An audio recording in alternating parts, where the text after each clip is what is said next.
Ever get that feeling, when you're like surrounded by people, Uh-huh. but you still feel completely alone? Oh, yeah, Like yeah. it's almost like you're shouting into this giant void, Mm-hmm. but your voice just keeps echoing back at you? Definitely. Yeah, me too. Uh-huh. It's Yeah. it's that sneaky little monster we call loneliness. Ugh. Yeah. And let's be real, it can Mm. feel like a real punch in the gut sometimes. Oh, it does. But here's the thing. You're not alone in this. Right. Loneliness it's a universal experience. Yeah. Kind of like that awkward moment when you suddenly realize you've been talking to yourself for the past Mm-hmm. 5 minutes. Uh-huh. Yeah, yeah. So today we're diving deep into this whole loneliness thing. Okay. What is it, really? Why does it hit us so hard? Mm-hmm. And most importantly, how can we kick it to the curb? Right. We're going to unpack this complicated emotion, but don't worry, Oh, we'll keep it simple.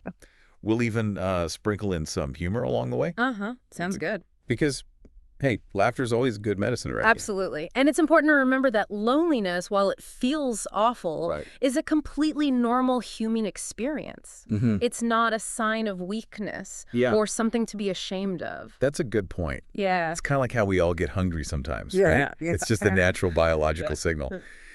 So what exactly is loneliness? Okay, so Is it just about being physically alone?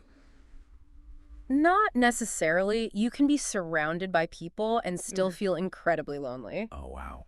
Think of it this way. Imagine you're standing in a crowded room, Okay. but you feel invisible. Yeah. No one seems to notice you, and you can't seem to connect with anyone. Hmm. It's that feeling of being isolated, even in a sea of faces. Wow. That's what we call cognitive isolation, a key element of loneliness. Okay, so it's not just about being physically alone, but about feeling disconnected, Yeah, mentally and emotionally, even when you're around others. exactly. Loneliness stems from a perceived lack of meaningful connection, not just physical presence. Right. And it can be incredibly painful because we, as humans, are wired for connection. For most of human history, our survival depended on strong social bonds. So it's like our brains are programmed to crave connection, Mm-hmm. and when that need isn't met, we feel lonely. Precisely. It's a biological mechanism, like hunger or thirst, Right. designed to alert us that we need to seek out social connection for our well-being. It's actually fascinating. We each have a sort of loneliness set point, the level of connection we need to feel content. And this set point can vary from person to person. Okay. Some people naturally thrive on lots of social interaction, Right. while others are perfectly happy with a smaller, tighter circle of friends. That makes so much sense. It's like how some people need 8 hours of sleep, Right. while others are good with 6. It's all about individual needs. Exactly. And those individual needs are shaped by a combination of our genetics and our early life experiences. Okay, so loneliness is this deeply rooted biological thing Mm-hmm. that's meant to motivate us to connect with others. Yeah. But how is it different from solitude? They seem kind of similar. They're definitely related, but there's a key difference. Okay. Solitude is about choosing to be alone Okay. and enjoying that time. Right. It's about finding peace and solace in your own company. Like taking a long walk in nature, Yes. reading a good book, or just enjoying a quiet evening at home. Yes, exactly. Yeah. It's about embracing those moments of stillness and finding joy in your own company. Okay. Loneliness, on the other hand, is that unwanted feeling of emptiness and disconnection. Right. It's not a choice.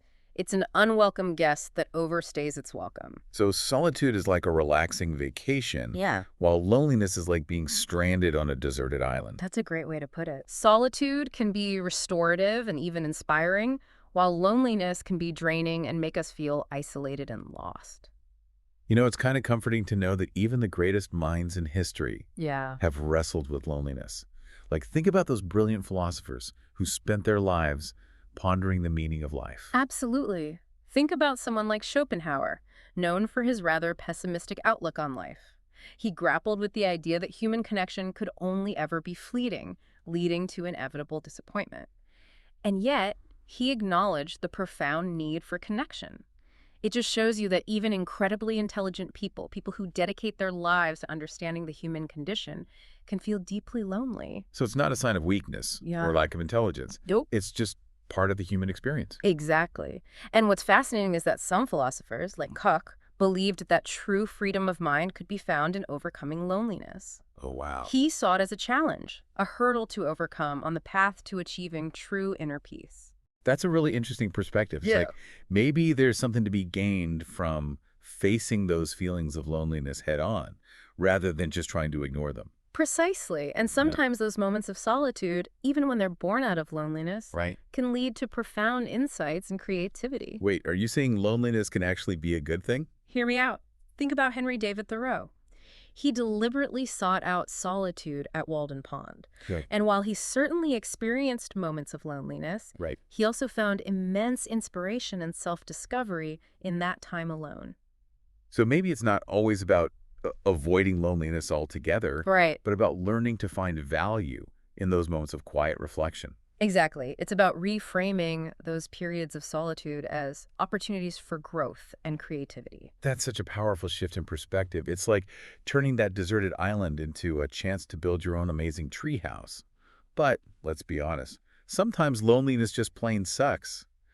What can we do when those feelings of isolation become overwhelming? Well, the first thing to remember is that you're not alone in feeling this way, and there's absolutely no shame in reaching out for help. Right. If you're struggling with chronic loneliness, Hmm. talking to a therapist or counselor can be incredibly beneficial. Right. They can provide personalized support and strategies for building meaningful connections. So if loneliness is feeling like a constant companion, Yeah, it might be a good idea to seek professional help. absolutely. And there are also a lot of practical things you can do on your own to combat loneliness. Okay. One of the most effective strategies is to focus on building quality relationships over quantity. Mm. It's not about having a million friends on social media. It's about nurturing those deep, genuine connections with people who truly get you. So it's about finding your tribe, those people who make you feel seen, Yeah. heard, and understood. Shared activities are a great way to find those folks. Oh, Think about joining a book club, a hiking group, or an online community related to one of your interests. These activities provide built-in opportunities for conversation and connection, and they can be a great way to meet people who share your passions. that makes sense. It's like you're already bonded by a common interest. Yeah, So it's easier to strike up conversations and build those connections organically. precisely. And remember, building relationships takes effort. It's Yes. like tending a garden. Okay. You need to nurture those connections, be present and engaged, and be willing to be vulnerable and authentic. So it's about putting in the time and energy to cultivate those meaningful relationships. Yes. And I guess that includes being kind to ourselves Mm-hmm. and challenging those negative thoughts Yeah. that can feed into loneliness. Yeah. You know, that inner critic that whispers, you're not good enough, or no one wants to be your friend. Yes, that negative self-talk can be a major contributor to feeling isolated and lonely. It's so important to recognize those thoughts as just that, thoughts, not facts. Mm. And we have the power to challenge and reframe them. Like, instead of thinking, I'm a loser because I'm alone on a Friday night, Right. we can say, I'm choosing to have a relaxing night in Yes. and recharge my batteries. Exactly. It's about shifting that inner dialogue to be more compassionate and supportive. This is all so insightful. It's like we're peeling back the layers of loneliness and Yeah. starting to understand its complexities.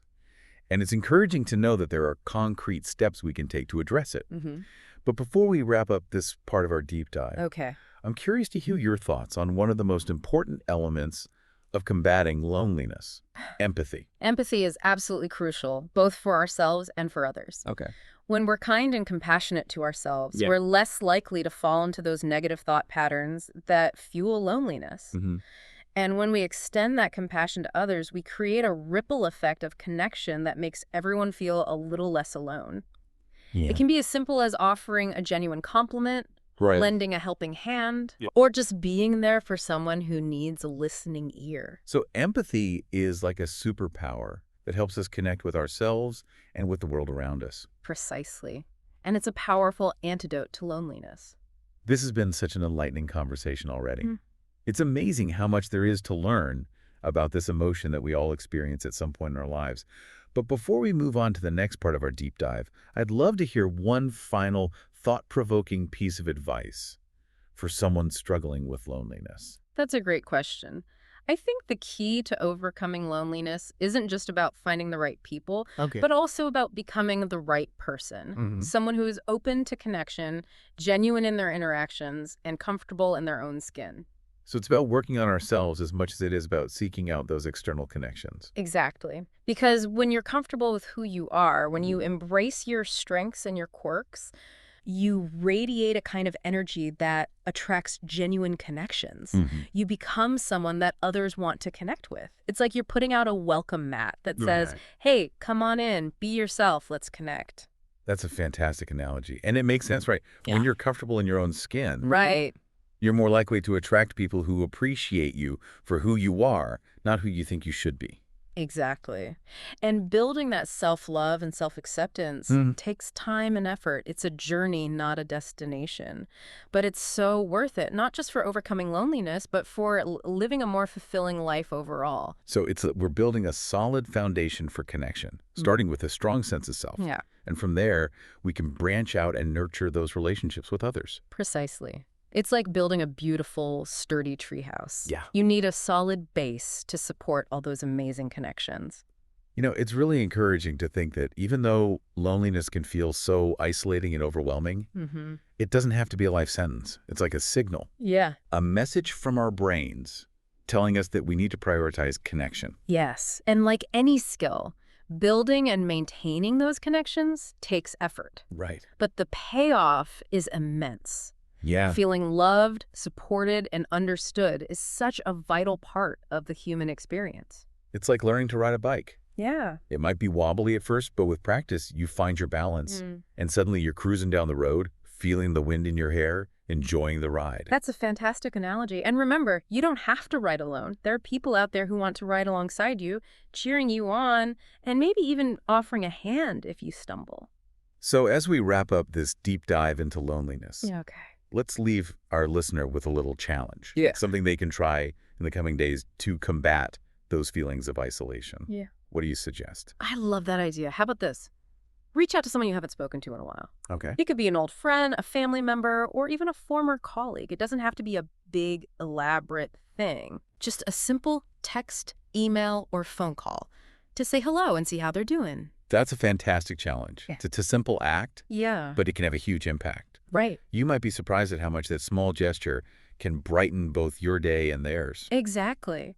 And who knows, it might be the start of a rekindled friendship or a renewed connection that enriches both of your lives. And to our listener, remember that even though loneliness can feel like a prison, Mm-hmm. it's actually a doorway. Yes. A doorway to deeper self-awareness, to more authentic connections, Right. and to a richer, more fulfilling life. It's a journey, not a destination. And every step you take toward connection, toward self-love, and toward building those meaningful relationships is a step in the right direction. Beautifully said. And on that note of hope and encouragement, we'll wrap up this deep dive. Until next time, keep exploring, keep connecting, and keep diving deep into the fascinating world around you. And remember, even in those moments when you feel most alone, Yeah. there's always hope.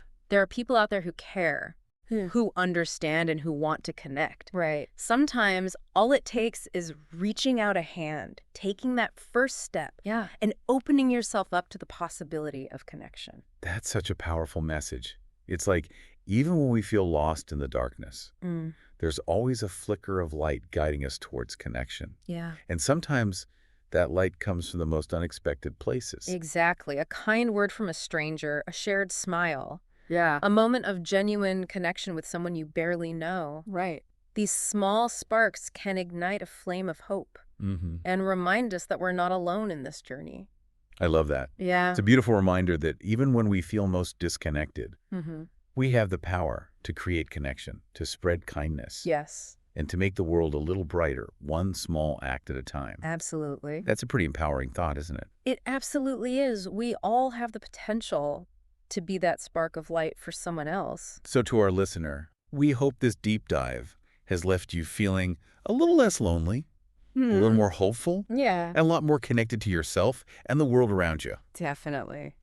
Thanks for joining us on this journey of discovery. Yes. And remember, you are never truly alone. Never alone. Until next time, Keep diving deep.